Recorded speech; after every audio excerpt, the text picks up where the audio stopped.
तो तब निमन फिल्म 2 घंटा देख ले मन हटी ना हटी रामायण 2 घंटा देख ले मोबाइल में मन हटी ना हटी महाभारत देख ले भैया मन हटी ना हटी बाऊ सेक्सी बोर की फिल्म मामा बीएफ 8 मिनट के बाद 6 मिनट जात पसेना छोड़ के मोबाइल स्विच ऑफ कर दूध चाहिए बहुत भय लग रहा है हमरा रिंगटोन बर्दाश्त नहीं के हो लैट्रिन में जाके ऐसे 5 मिनट हनुमान जी के बारे में हम कुछ कहो यही तीज के बात है यही तीज के तीज यही तीज के बात हो तीज निर्मला भौजी गोली साड़ी किने दुकान में मरद भी संगे गईले कहले कहीं 5000 रुपया लो लो भौजी जाके मॉल में से एक दाम हो किन लो बहुत बमाता है बेस कम करो साउंडो अलग होइल बड़ा हिट होई जाने भैया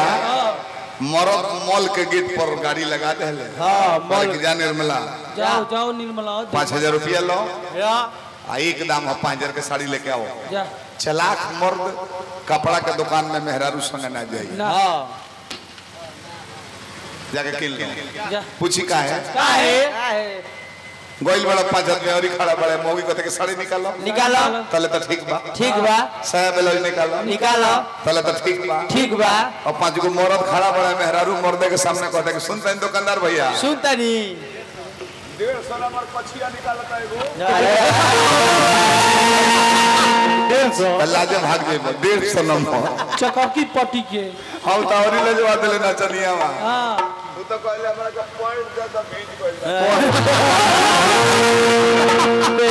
अच्छा जब रुपया लेके भीतर गइल या जादू जी दुकानदार हो क्या चाहिए 5000 के साड़ी एगो असली ले में दिखाए बरुआ के 1000 इनाम बा दियाई अभी दशा देखते बनी देख बाप रे गप साड़ी निकाली 5000 के दी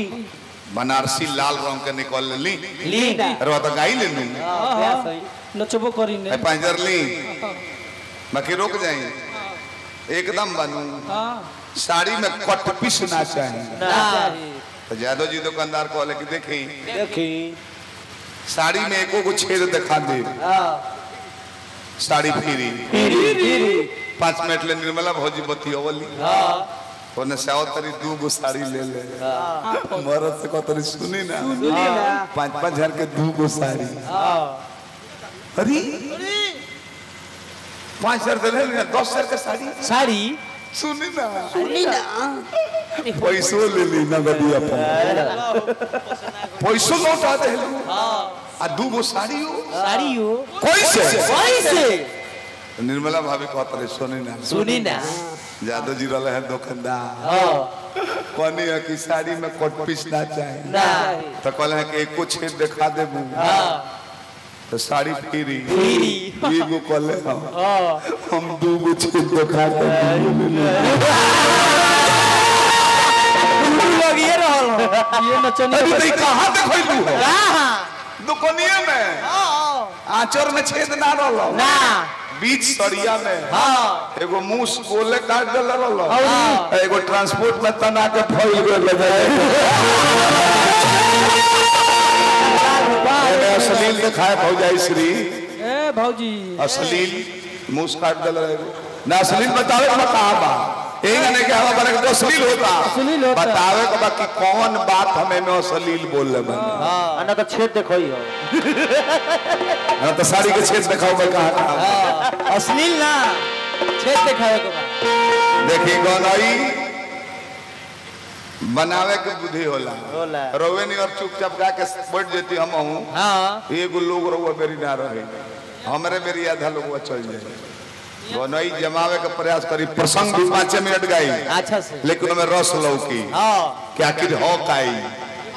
रामायण से बहरी के प्रसंग सुनाए रामचरितमानस में जो नईक है वाल्मीकि रामायण में जो नईक है रामचरितमानस इंसान को जीने के लिए बनाया गया है बाप से बेटा का कद्र कैसा चाहिए भाई से भाई का प्रेम कैसा चाहिए भौजाई से रिश्ता कैसा चाहिए रामचरितमानस में जीने की आपको शिक्षा दी गई है जानकारी की बात रामचरितमानस में नहीं है थोड़ा बहुत वाल्मीकि रामायण में है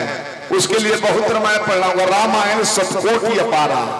वेद पुराण पढ़े का पड़ी। गोस्वामी तुलसीदास के कहो चौपाई में 2-2 दिन गावल जाए तो वो ना हो रहा है। ताला मरल हनुमान जी के उल्लेख सुनाओ तरह की हवन के एक चौपाई पर एगो प्रसंग गायब। सुमिरी पवन सुख पावन नाम आयो अपने बस करी राखे मैं को भाई लोग सुने को मजा आई हो मैं तब लयदारी गाए लयदारी होई।